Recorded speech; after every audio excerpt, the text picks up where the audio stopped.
சில மக்கள் என்ன பண்றாங்க, இவருடைய கருத்து சரிங்க என்ன சொல்றாங்க, இந்த ஹிலாபத்தை நம்ம ஏற்படுத்தணும்.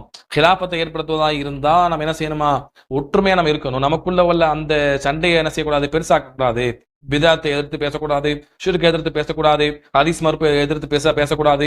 இது நமக்குள்ள சண்டை போடுறது, நமக்கு ஒற்றுமை வராது என்று சொல்லி என்ன செய்வாங்க, இந்த ஹிலாஃபவாதி என்ன செய்வாங்கன்னு சொன்னோம்னா சமூக ஒற்றுமையை கட்டமைக்கிறாங்க. எப்படி அகீதாவில் ஒற்றுமை ஏற்படுத்தாம, இது மாதிரி பிதாத்தை பேசாம இருந்து, ஷிர்க் பேசாம இருந்து, நமக்குள்ள சண்டை போடாம இருந்து ஒற்றுமை ஏற்படுத்துறாங்க. இந்த போலி ஒற்றுமையை வைத்து நம்ம எதை சாதிக்க முடியும்?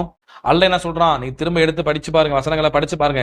24 வசனம் அல்லாஹ் சொல்றான், அதாவது என்னை மட்டுமே வணங்குங்க, எனக்கு இணை வைக்காம இருங்க, அப்படி இருந்தா என்ன செய்வேன், நான் உங்களுக்கு ஆட்சி அதிகாரத்தை கொடுப்பேன் அல்லாஹ் சொல்றான். அப்படி இருக்கும்போது என்ன செய்யறாங்க, இவங்க இணை வைக்கக்கூடிய அந்த ஷிர்க்குக்கு எதிராக பேசுவதை, அதே போல பிதாத்துக்கு எதிராக பேசுவதை, மார்க்கத்தில் ஹதீஸை மறுக்கிறாங்க. அது அக்கீதா, கொள்கை சார்ந்த விஷயம்.